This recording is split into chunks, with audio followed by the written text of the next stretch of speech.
Hello दोस्तों, नमस्कार। 5000 अति महत्वपूर्ण प्रश्नों की छठी श्रृंखला में मैं नीलेश सभी का एग्जाम वाले चैनल पे वेलकम करता हूं। चलिए देखते हैं आज का पहला प्रश्न। और आप लोग को धन्यवाद कि आप लोग के समर्थन से आपका चैनल 100 सब्सक्राइबर को पार करके लगभग 144 पहुंच चुकी है। आप लोग का समर्थन यूं ही मिलता रहे, यही आशा करता हूं। आज का पहला क्वेश्चन है, 1 किलोमीटर में कितना मिलीमीटर होता है? Option A 1000 millimetre, option B 10,000 millimetre, option C 1,00,000 millimetre, option D 10,00,000 millimetre.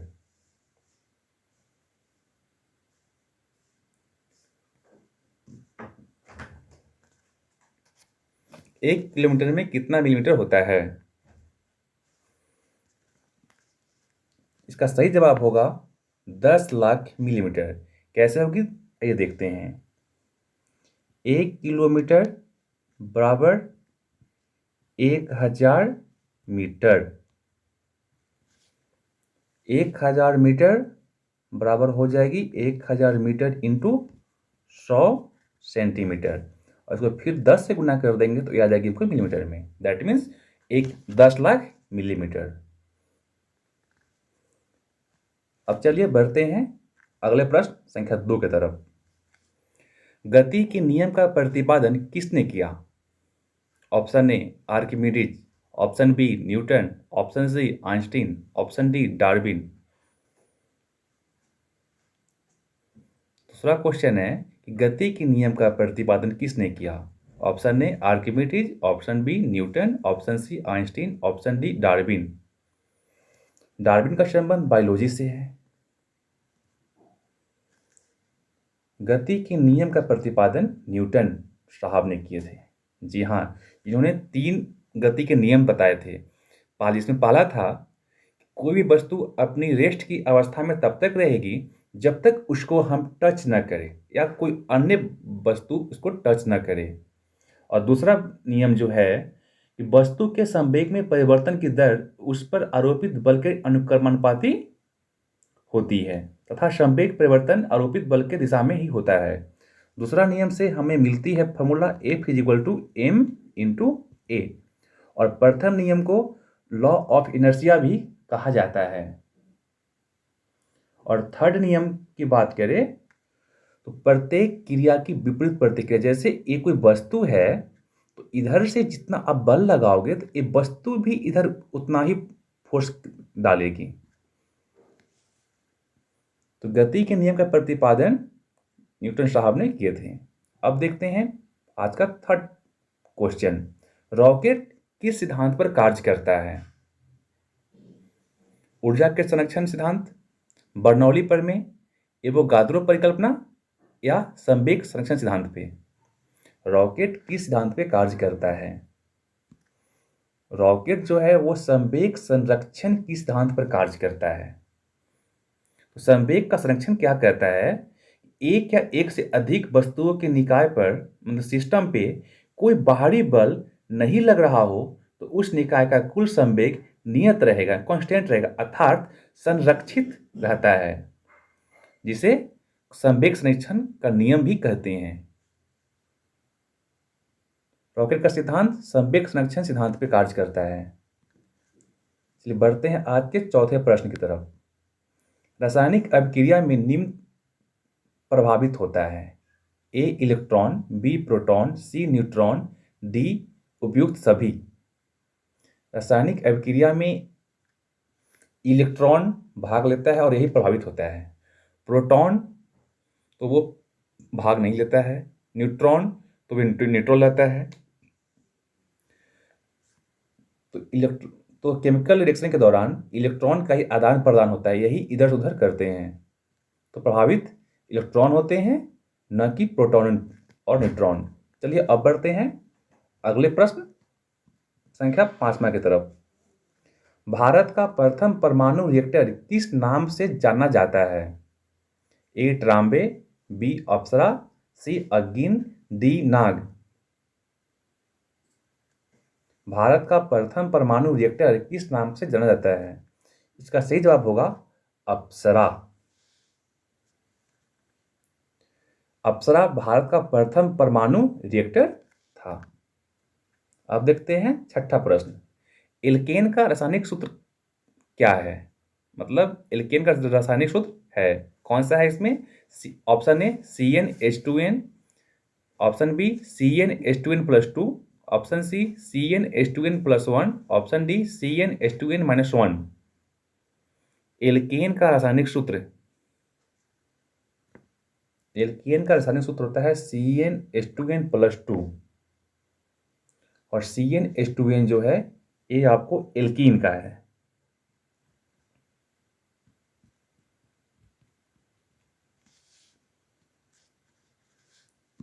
इसका सही जवाब है CnH2n+2, और ये जो है आपको एल्कीन का है। अब बढ़ते हैं हम अगले प्रश्न संख्या 7 की तरफ। Centre for DNA fingerprint and diagnostic कहाँ स्थित है? Hyderabad, Bengaluru, C Delhi, option D Chennai. Centre for DNA fingerprint and diagnostic कहाँ स्थित है?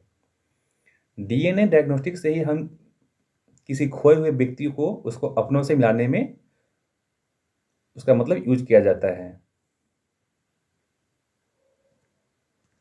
Centre for DNA fingerprint and diagnostics जो है आपको हैदराबाद में स्थित है। बेंगलुरु में स्थित है IISC, Indian institute of science. चलिए बढ़ते हैं 8वां प्रश्न की तरफ। दूषित पानी के कारण कौन सा रोग नहीं होता है? ऑप्शन ए हैजा, option B typhoid, option C पीलिया, ऑप्शन डी खसरा। दूषित पानी के कारण कौन सा रोग नहीं होता है? नहीं होता है हैजा, टाइफाइड, पीलिया दूषित पानी के कारण होता है, जबकि खसरा जो है वायरस से होता है। वायरस, अभी कोरोना पिछले 2 सालों से पूरे विश्व में तबाही मचा चुकी है। लेम्डा प्लस वेरिएंट, तो अभी ओमिक्रॉन वेरिएंट। अब देखते हैं 9वां प्रश्न। विटामिन ए का सबसे अच्छा स्रोत है? ऑप्शन ए अंडा, ऑप्शन बी सेब, ऑप्शन सी केला, ऑप्शन डी संतरा। विटामिन ए का सबसे अच्छा स्रोत कौन सा है निम्नलिखित ऑप्शन में से? यहाँ पे आंसर होगा अंडा। विटामिन ए का और मुख्य स्रोत है आपको पालक,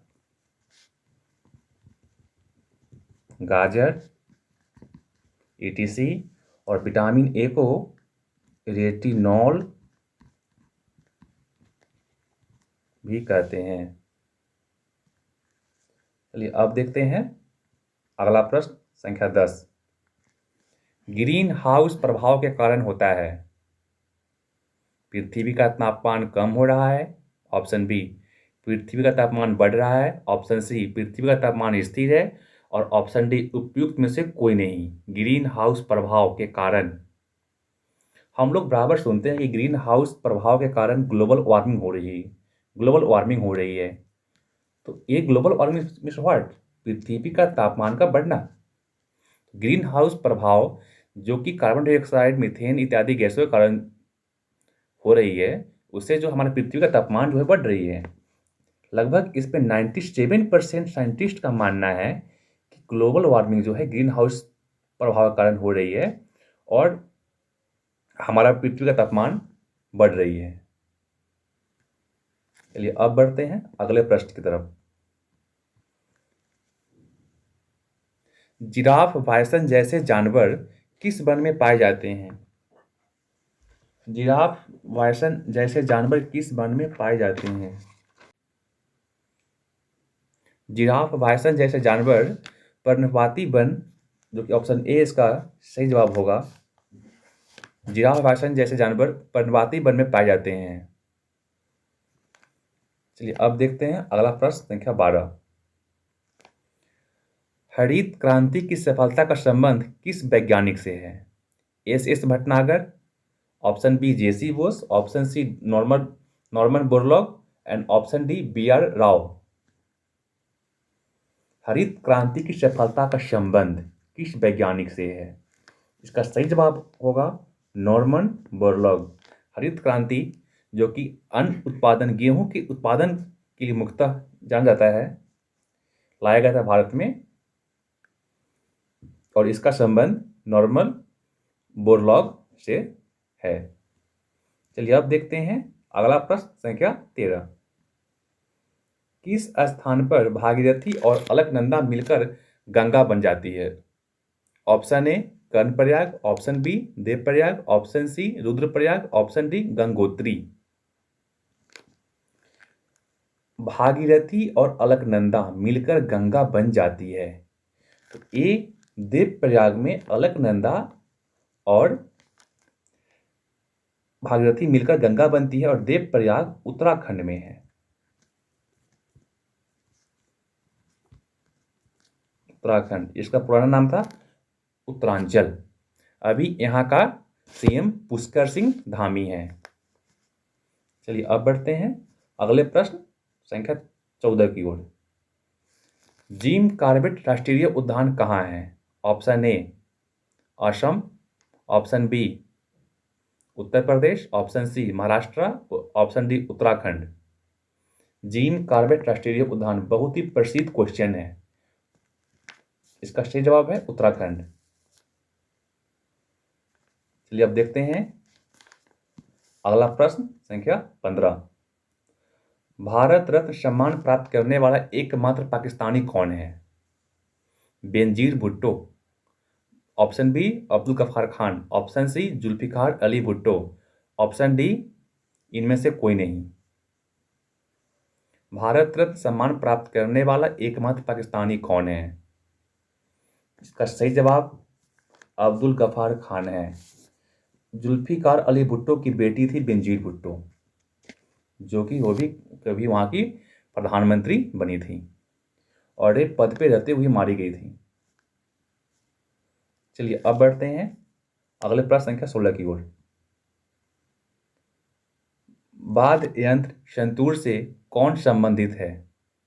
पंडित शिव कुमार शर्मा, ऑप्शन बी उस्ताद बिस्मिल्लाह खान, ऑप्शन सी हरि प्रसाद चौरसिया, ऑप्शन डी अमजद अली खान। वाद्य यंत्र संतूर से कौन संबंधित है? संतूर एक वाद्य यंत्र है। संतूर से पंडित शिव कुमार शर्मा संबंधित है, ऑप्शन ए। तो पंडित शिव कुमार शर्मा जो है वो संतूर बजाया करते थे, और उस्ताद बिस्मिल्लाह खान वो अपने बिहार आरा के थे। चलिए अब देखते हैं अगला प्रश्न संख्या 17। The struggle in my life के लेखक कौन है? Option A Mandela, option B Jawaharlal Nehru, option C Tilak, option D Gokhale. Mandela का तात्पर्य नेल्सन मंडेला से है, तिलक का संबंध बाल गंगाधर तिलक से, और गोखले बोले तो Gopal Krishna Gokhale. The struggle in my life के लेखक नेल्सन मंडेला है। The struggle in my life जो है नेल्सन मंडेला का, सर नेल्सन मंडेला का ऑटोबायोग्राफी है। यह साउथ अफ्रीका के जेल में 27 वर्षों तक रहे थे। 27 वर्ष तक जेल में रहे थे। उसके बाद जब बाहर आए तो देशवासियों ने इन्हें सीधा राष्ट्रपति बनाया था, मतलब चुना था। तो सर नेल्सन मंडेला का ऑटोबायोग्राफी है the struggle in my life. चलिए अब देखते हैं अगला प्रश्न संख्या 18। 8 वर्ष को प्रति वर्ष कौन सा दिवस मनाया जाता है? 8 अक्टूबर को प्रति वर्ष कौन सा दिवस मनाया जाता है? ऑप्शन ए भारतीय वायुसेना दिवस, ऑप्शन बी भारतीय नौसेना दिवस, ऑप्शन सी पृथ्वी दिवस, ऑप्शन डी भारतीय थल सेना दिवस। 8 अक्टूबर को भारतीय वायुसेना दिवस मनाते हैं। आप में से किसी को मतलब जो दरोगा एग्जाम दिए होंगे उन्हें याद होगा कि दरोगा के सेकेंड स्टेट में पूछा गया था कि भारतीय वायुसेना दिवस कौन से माह में मनाई जाती है। तो वहाँ पे ऑप्शन थे मंथ, तो वहाँ पे आंसर होता अक्टूबर। और भारतीय नौसेना दिवस 4 दिसंबर को मनाते हैं। और पृथ्वी दिवस 22 अप्रैल को। और भारतीय थल सेना दिवस आर्मी डे 15 जनवरी को। कुछ ही दिन बाद फिर से हम लोग मनाएंगे। तो 8 अक्टूबर को भारतीय वायुसेना दिवस। और ऑप्शन बी भारतीय नौसेना दिवस जो था ये मनाते हैं 4 दिसंबर को। और पृथ्वी दिवस 22 अप्रैल को। और भारतीय थल सेना दिवस 15 जनवरी को। तो क्वेश्चन था 8 अक्टूबर को प्रतिवर्ष कौन सा दिवस मनाया जाता है। तो सही जवाब है भारतीय वायुसेना दिवस। चलिए अब बढ़ते हैं अगले प्रश्न संख्या 19 की तरफ। बौद्ध धर्म मानने वालों की संख्या सर्वाधिक किस राज्य में है। बिहार ऑप्शन ए में है, B Karnataka, option C Maharashtra, option D Uttar Pradesh. बौद्ध धर्म मानने वालों की संख्या सर्वाधिक किस राज्य में है। Option A Bihar, option B Karnataka, option C Maharashtra, option D Uttar Pradesh. इसका सही जवाब है महाराष्ट्र, उत्तर प्रदेश। बौद्ध धर्म गौतम बुद्ध जो शुरू किए थे। चलिए अब देखते हैं अगला प्रश्न संख्या 20। ज्योति रंधावा किस खेल से संबंधित है। ए गोल्फ, बी बैडमिंटन, सी कुश्ती, डी टेनिस। बहुत ही प्रसिद्ध खिलाड़ी है, रह चुके हैं हालांकि अब नहीं खेलते हैं। ज्योति रंधावा किस खेल से संबंधित है। इसका सही जवाब है गोल्फ। गोल्फ खेला करते थे, अब वे संन्यास ले चुके हैं। चलिए अब देखते हैं अगला प्रश्न संख्या 21। बहुत ही खूबसूरत सवाल है यह। गलत मिलान का चयन करें। यहाँ पे एक छूट गया है, गलत मिलान का चयन करें। आप लोग इंप्रूव कर लीजिएगा यहाँ पे। ऑप्शन ए रेखी समिति अप्रत्यक्ष कर, ऑप्शन बी बांचू समिति प्रत्यक्ष कर, ऑप्शन सी महाजन समिति चीनी उद्योग, ऑप्शन डी केलकर समिति कर सुधार। गलत मिलान का चयन करना है आमने सामने। रेखी समिति का संबंध अप्रत्यक्ष कर से था, सही है। बांचू समिति का संबंध प्रत्यक्ष कर से था, बिल्कुल सही है। और सी महाजन समिति का संबंध चीनी उद्योग से था, ये भी सही है। और डी जो है केलकर समिति का संबंध कर सुधार से नहीं बल्कि कर संरचना सुधार से था। तो यहाँ पे क्या होगा, केलकर समिति के सामने होना चाहिए कर संरचना सुधार। और ये जो कर सुधार है, कर सुधार से संबंध था राजा चिलैया। राजा चिलैया समिति का संबंध कर सुधार से था। चलिए अगला प्रश्न संख्या 22 है। भारतीय लघु उद्योग विकास बैंक सिडबी का मुख्यालय कहाँ है। Option A Delhi, option B Lucknow, option C Mumbai, option D Baroda. SIDBI का मुख्यालय लखनऊ में है।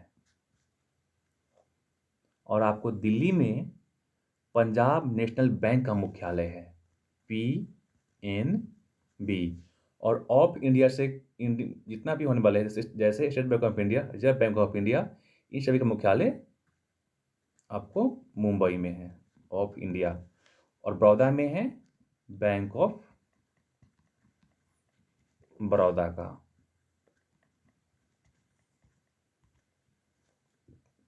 चलिए अब देखते हैं प्रश्न संख्या 23। कौन से संविधान संशोधन के तहत भारत में मताधिकार के लिए न्यूनतम आयु 18 वर्ष निर्धारित किया गया है। ऑप्शन ए 61वां, ऑप्शन बी 73वां, ऑप्शन सी 91, ऑप्शन डी 100वां। कौन से संविधान संशोधन के तहत भारत में मताधिकार के लिए न्यूनतम आयु 18 वर्ष निर्धारित किया गया है। ऑप्शन ए 63rd, अगला प्रश्न संख्या 23 है, कौन से संविधान संशोधन के तहत भारत में मताधिकार के लिए न्यूनतम आयु 18 वर्ष निर्धारित किया गया? ऑप्शन ए 61वां, ऑप्शन बी 73वां, ऑप्शन सी 91वां, ऑप्शन डी 100वां।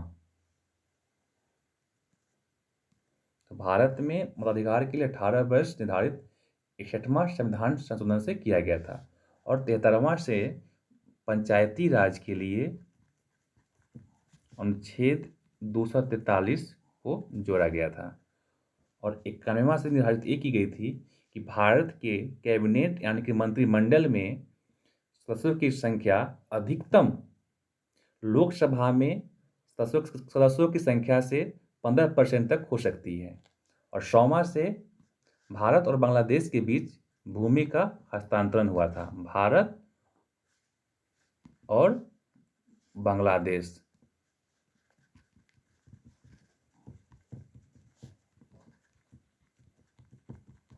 भूमि हस्तांतरण। चलिए अब देखते हैं अगला प्रश्न संख्या 24।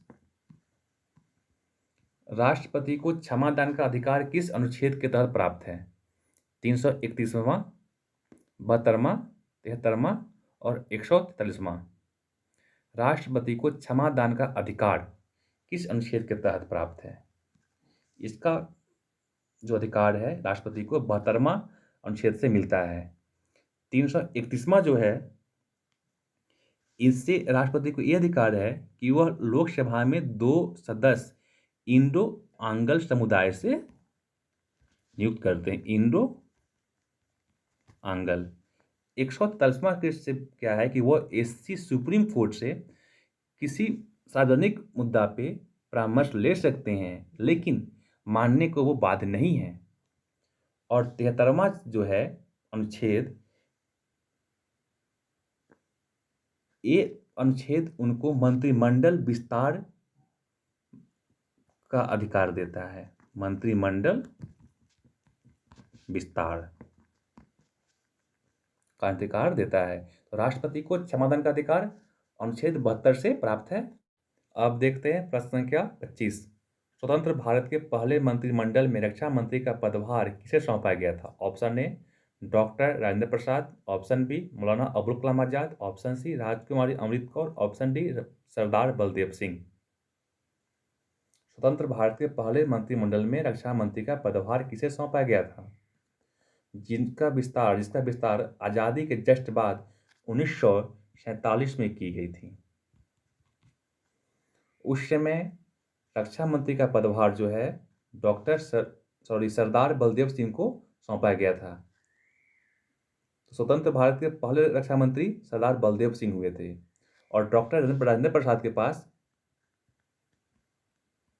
खाद्य एवं कृषि मंत्रालय था। इसके बाद ये बने थे राष्ट्रपति। मौलाना अबुल कलाम आजाद, इन्हें शिक्षा मंत्री बनाया गया था। इनका जन्म 11 नवंबर 1888 को हुआ था और इन्हीं के जन्मदिन पर 11 नवंबर को भारत में राष्ट्रीय शिक्षा दिवस मनाते हैं। कब मनाते हैं? 11 नवंबर को राष्ट्रीय शिक्षा दिवस भी मनाया जाता है। और राजकुमारी अमृत कौर स्वास्थ्य मंत्री थी। ये थी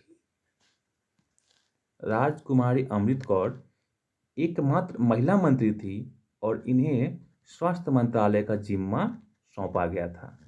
अब देखते हैं प्रश्न संख्या 26। किस इतिहासकार ने आर्यों का मूल निवास स्थान उत्तरी ध्रुव बताया था? Option A Max Muller, option B Pandit Ganganath Jha, option C Gordon Childe, option D Pandit Bal Gangadhar तिलक। आर्यों का मूल निवास स्थान उत्तरी ध्रुव पंडित बाल गंगाधर तिलक ने बताया था। मैक्स मुलर ने बताया था मध्य एशिया। आर्यों के निवास स्थान के बारे में अभी तक कोई भी इतिहासकार या दार्शनिक जो है वो एकमत नहीं है। और पंडित गंगानाथ झा ने बताया था ब्रह्मऋषि। और गार्डन चाइल्ड ने बताया था दक्षिणी रूस। इनका मत था कि आर्य जो है दक्षिणी रूस से आए लोग हैं। लेकिन क्वेश्चन था कि उत्तरी ध्रुव किसने बताया था? तो इसका सही जवाब है पंडित बाल गंगाधर तिलक। चलिए अब देखते हैं अगला प्रश्न संख्या 27। सत्यमेव जयते लिया गया है कठोपनिषद से, जाबालोपनिषद से, छांदोग्योपनिषद से, मुंडकोपनिषद से। सत्यमेव जयते, सत्यमेव जयते लिया गया है मुंडकोपनिषद से। कठोपनिषद में यम नचिकेता का प्रसंग है। यम नचिकेता का प्रसंग है। और जाबालोपनिषद में चारों आश्रमों के बारे में बताया गया है। और छांदोग्योपनिषद में 3 आश्रमों के बारे में बताया गया है। तो 3 आश्रम है, ब्रह्मचर्य, गृहस्थ और वानप्रस्थ। और चौथा संन्यास वानप्रस्थ, यानी चारों वानप्रस्थ के बारे में जाबालोपनिषद में बताया गया है और छांदोग्य में 3। चलिए अब देखते हैं अगला प्रश्न संख्या 28।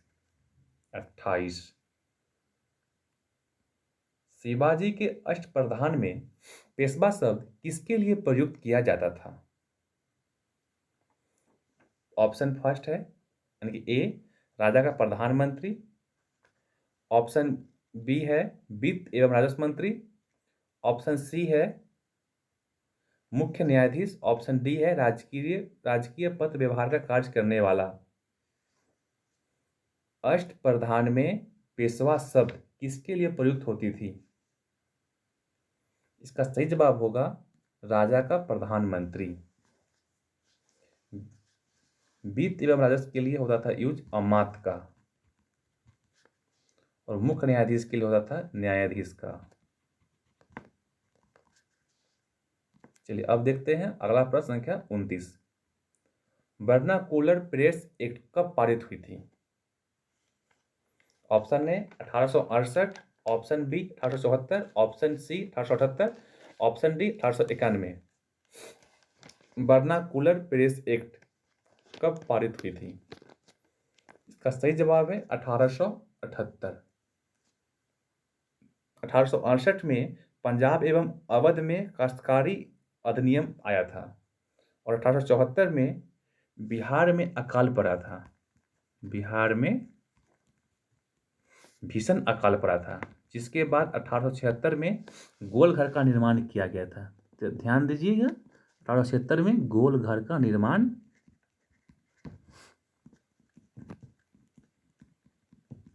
हुआ था।